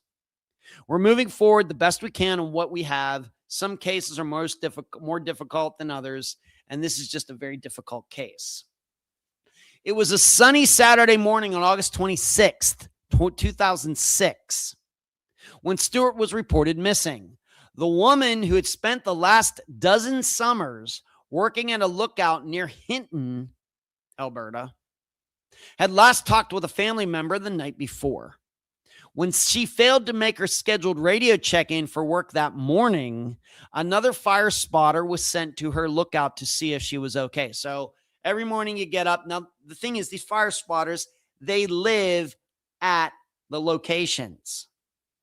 That is their job. And there's a bed and they can cook and do whatever else. And in their spare time, it says she could paint and do whatever, but she's up there to look for fires. That's, sounds like the perfect job for me. But you're supposed to call in every day. She didn't call in. This raised an alarm. Something's going on. And a fire spotter went over there. She wasn't there. A pot of water, her vehicle, though, her truck was there. A pot of water had been left boiling on the stove, and her truck was still parked outside. Some items were missing from her cabin: 2 pillows with blue covers, a burgundy bed sheet, a Navajo patterned duvet, and a gold watch. Turnbull says forensic evidence and other information gathered during the early days of the investigation led officers to rule out that Stewart was attacked by an animal, died in his accident, or suffered a medical episode that caused her to wander away. They concluded she was killed by somebody. Mark Cymbaluk, a volunteer with Hinton Search and Rescue, managed the initial search for Stewart. It was one of the largest undertaken in the province. He says, and the group remains ready to help investigators if it gets the call. There are 127 fire lookouts in operation in Alberta. Signs that used to point. All right, so this is a setup. They've all, this very remote area of Canada. Of course, most of Canada is very remote. It's, the country itself is bigger than the United States, but it only has 1/10 the population. So you got a lot of area where there's nobody there. And so they have these lookouts set up all over the place, and these people live there. Her outpost was not quite 4 miles from the nearest main road, and it was a dirt road, somewhat rocky and everything, to get to this lookout. And once again, she lived there during the summer. She'd be there, and her friend Robin says she was a phenomenal person who cycled solo across Canada, climbed Mount Kilimanjaro, but her perfect place was at the lookout, where she tended a huge garden, embroidered, painted, and read stacks of books. You can imagine this would not be the kind of job for everybody. For a person like myself, perfect. Former government forestry worker Bob Young remembers Stewart as a kind and gentle soul who welcomed the many visitors who came to her lookout. And you're not allowed to do that anymore because of this. So she's there. She was there the night before. She talked to her family. Next morning, she doesn't call in. Somebody goes to check on it. She's not there. And it seems like maybe she got interrupted and, she was boiling her water. I guess the pot was still kind of warm, but she's gone along with the items that are already listed. Now, you should know that in a couple other places I read that when she didn't call in, somebody called the lookout spot. Somebody answered and then hung up. And when the supervisor, whatever, called back again immediately, the line had been disconnected. And they did find the phone in the lookout. It wasn't like cell phone service, it was actually a hard line or whatever, disconnected in the lookout. So somebody was there when they called. She doesn't call in. They call instead, of course, before sending somebody over there, of course. Somebody picked up, never said anything, and then hung up, and then somebody disconnected the phone. In addition, I read that there was some blood on the steps up to the lookout. Now if it's one of these lookouts where it's like, like the circular staircase that goes like 100 feet in the air, I don't know. There's probably pictures. But there was some blood on those steps. I guess they've figured out that it was hers. How much blood? It doesn't say. All right, so that needs to be added in here. So, of course, as you heard, Royal Canadian Mounted Police thinks that she was abducted. Now, we have to remember how remote this is. We have to remember you could get to this lookout easily. There was no gate or anything. Somebody else could just ride right up. But remember, it's a dirt road. And you would think, hopefully, the detectives up there are better than Jodie Foster in True Detective Season 4. And they would check, well, were there any tire tracks out there? If somebody came to get her, there would be tire tracks on this dirt road. I couldn't find that information anywhere. And it also seems unlikely that somebody walked in from somewhere, injured her. Would they do carrier? It seems like, in addition to this other things, of course, it could be multiple people.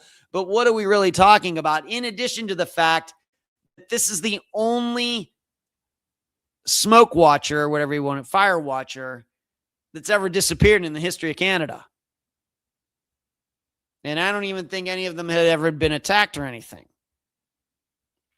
So given that information, here are some of the things that, I would be questioning. If I were talking to, somebody who knew anything about this disappearance, she has family members. I don't know if she has any kids or anything, but these are some of the questions I would be asking that, I couldn't feel, that seemed to me are still blanks regarding this disappearance. Of course, we'd want to know, do you have a boyfriend?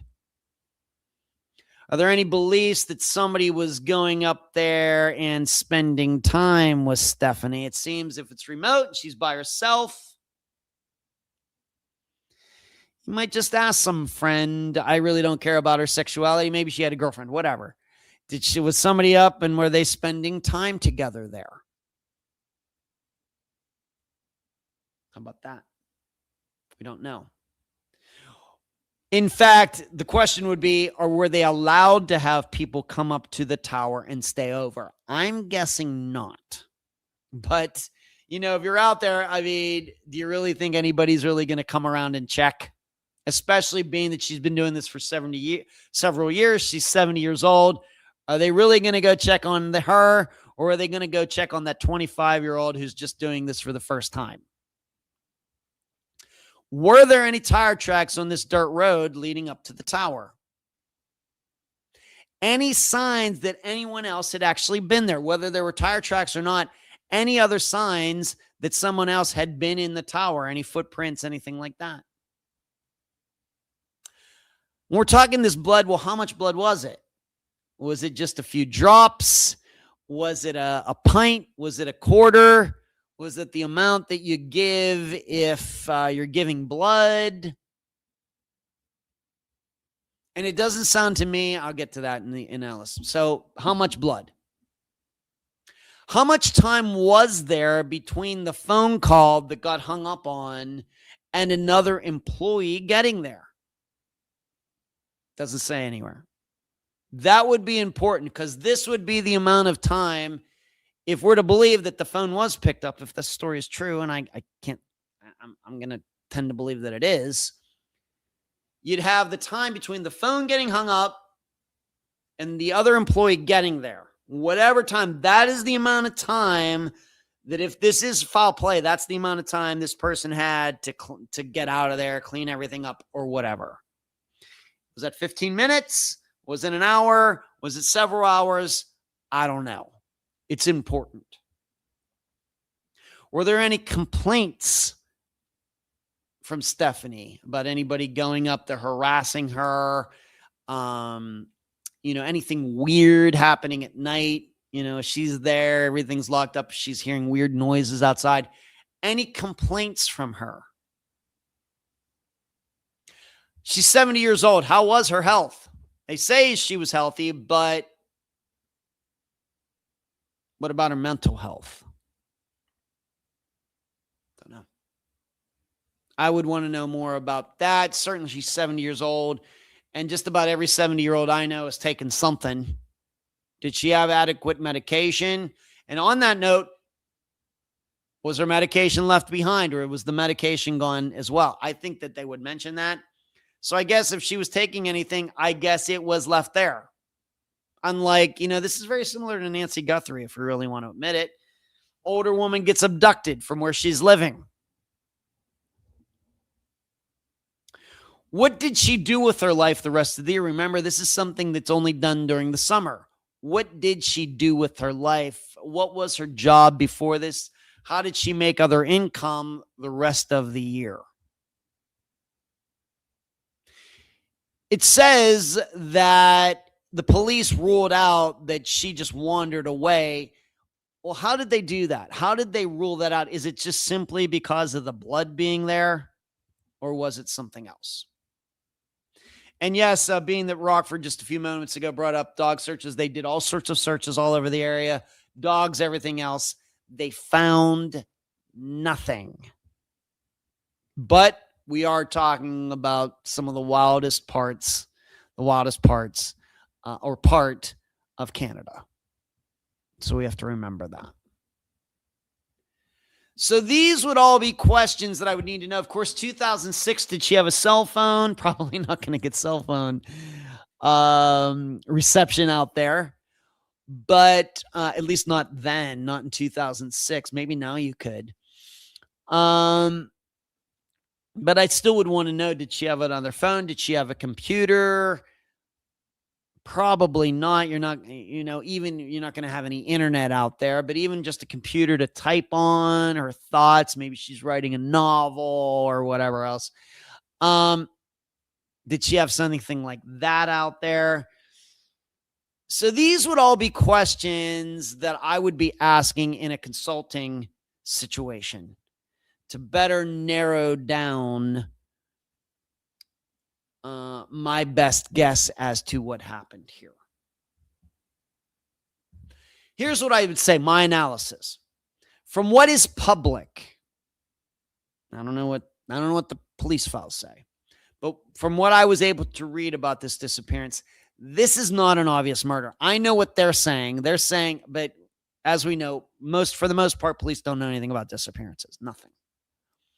This is not an obvious murder. Although I get it. Women alone out in the middle of nowhere, it could play out like, we might compare it to like women who go missing from convenience stores, like Jessica Haringa. She's out there by herself. That guy, whoever he was, went in there and took her, killed her, and she's still not been found. He's in jail. She still has not been found. So we could see this as that kind of situation. Woman at work, guy knows she's alone, guy goes and abducts her. Seems unlikely. Once again, we'd have to account for the dirt tracks and everything else. In addition, are we really saying that a killer would be in there and the killer would answer the phone when it rings? It seems unlikely. Not impossible, certainly physically possible. It seems unlikely.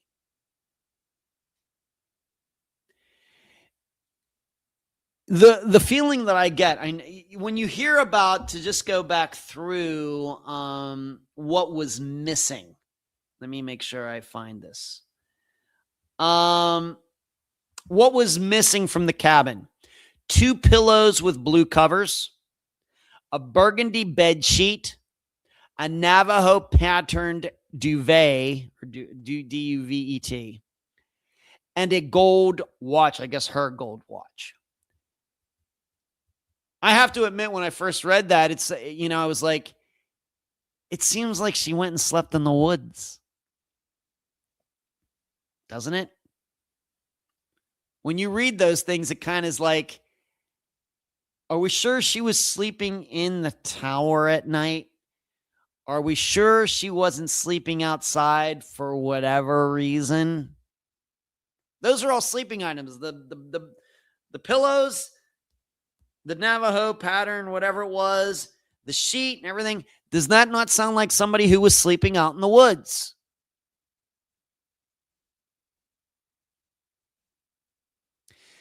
It also says, killer driving in on that dirt road. It seems very chancy, no way to get away. It's one way in, one way out. I mean, you might get away. You drive in there, attack her, there's no guarantee that you're going to be able to back out of there. Who knows? Another car may be coming. You go out to the main road, there's cars going both ways. It really seems chancy to, if you're really in that mood to abduct, let's just say rape and kill a woman, this is the idea that you come up with. This seems like a very chancy sort of operation. It doesn't seem to me that fire spotters being harassed is a thing. Like I said, no other spotters have gone missing, been murdered in all the years in Canada. So it would make me to believe that this case is particular to Stephanie herself. This is not about general fire spotters, because it doesn't seem they've had any other problems. Only she is the one that's gone missing. To me, with no signs of another vehicle being there, murder should be ruled out. Pretty sure. It's also hard to understand the killer, if there was a killer, answered the phone. Answering the phone is as weird can be, but then the phone got disconnected. I mean, what? They're just going to call back. What? You're going to be out of there in a few moments anyway. Why are you doing that? Somebody wrote, well, the sheets were taken to wrap up body, maybe Stephanie's. Maybe, but the pillows too. And to my knowledge, there was no signs of violence in there. No, blood all over the walls and everything that's ever been made public anyway. The blood was just on the outside, and we don't know how much that was. I can get it. Yeah, they took a blanket or something to carry her in, put her in. Took the pillows too? Okay. You also have to remember that the end of summer, this happened right at the end of the summer. This catches my attention. There would have been very shortly that she was going to go back to her regular life. How did she feel about that? And I will say, if there were no new tire tracks, then this was not a murder. What did somebody do? Walk over there, march her out at gunpoint while carrying the bedding and the pillows? It seems unlikely. Or, whatever, carry her out. No, that's not suspicious. It just seems so unlikely. So what do I have to say about this? Police say she didn't walk off. I just read that. And they're the ones with the official paperwork. Been given what is public, I actually think she did walk off. The thing is that we've learned about this kind of stuff is that if she did suffer some head injury, if she was like sleeping outside, she liked being under the stars somewhere out there, it's not crazy. People, it's just like camping. If she did that and was wandering around in the dark and hit her head and everything, it's certainly possible that she could have walked back because, you're just in, habit mode. I mean, there's that story about that kid who killed his mother and killed his father. Well, the father wasn't completely dead. The father came down, got the paper, made himself something. He had a head injury that was eventually killed him. He still was managed to. He didn't know he was that badly injured. You can look that up. I think that's what happened here. I think that she was outside somewhere, sleeping under the stars. Maybe she had to go to the bathroom, got up, no light, slips, hits her head, wandering around. Sun comes up. She wanders back into the, bleeding into that, because once again, part of her mind is still working. Answers the phone, doesn't know what's going on, is completely out of it, and then, unhooks the phone, or maybe she ripped the phone out of the wall, not knowing what she was doing, and then stumbled off. I know that sounds crazy, but it just does not strike me as a murder unless you can explain to me how somebody got in there. I think that if there were tire tracks, they would mention it. If you can explain to me how somebody went in there and took those particular things and took her away, and seemingly no tire tracks on the only road in and out, I'm guessing there's no other road near there. I mean, carrying her through the woods or whatever else, it just seems like a lot of work that we're not used to seeing in disappearances. Rockford, hello, Ronald. How you doing tonight? See you. Maybe a Weflin type situation. Did she have coworkers? Was it a rougher crew given the area? You covered a case from a really tough town in rural Canada. Yeah, Thompson, Manitoba. Does this area track that element? It could. I'm just looking for a way for her to be taken out of there that is within the realm of possibility. And once again, killers like to get away with their murders. Don't take my questions as indicating a theory, just crossing off terms. I agree with you on accident theory. Accidents are far, far more likely in general, and this was a high-risk area. I agree. Now, if somebody's going to tell me the police work says, oh, you know what? There were tracks, and the tracks went right up behind her vehicle. Okay, well, then there's no doubt then. It's a murder. Okay. But I don't have that. And you'd think if they were going to write about blood and the phone being out of the wall and the things missing, they'd write about tire tracks. There were tire tracks. Nothing. So I have to take for granted that there were none. And if there are no tire tracks, this was not a murder. Best I can do under the circumstances. So what are we doing Friday? Was hoping to have a new disappearance this Friday. Not going to happen. So we're going to revisit an episode. We're just going in order from way back when. And I guess this is fitting since I talked to this missing woman's brother a couple months ago, and that he has been occasionally posting in the discussion group. I'll talk about that in the episode. But we're going to take another look at the disappearance of Shannon Turner, an Indiana disappearance, this Friday. And then we'll go to update episode number 24, then 10th anniversary episode, and then we'll get back to some new disappearances. So there you go. That is the live show for tonight. I got it done. Stephanie Stewart, Amelia Earhart, True Detective, Steve Pankey, talking about crows and everything else. It was a fun night. That's all I got for you tonight. Thank you all. Charlie, happy birthday. And we'll do this all again next Monday night. Be safe out there. Keep your heads on swivels. And I've already said, Charlie, I hope you're having a great time with your sons. Say hi to them for me. Good night.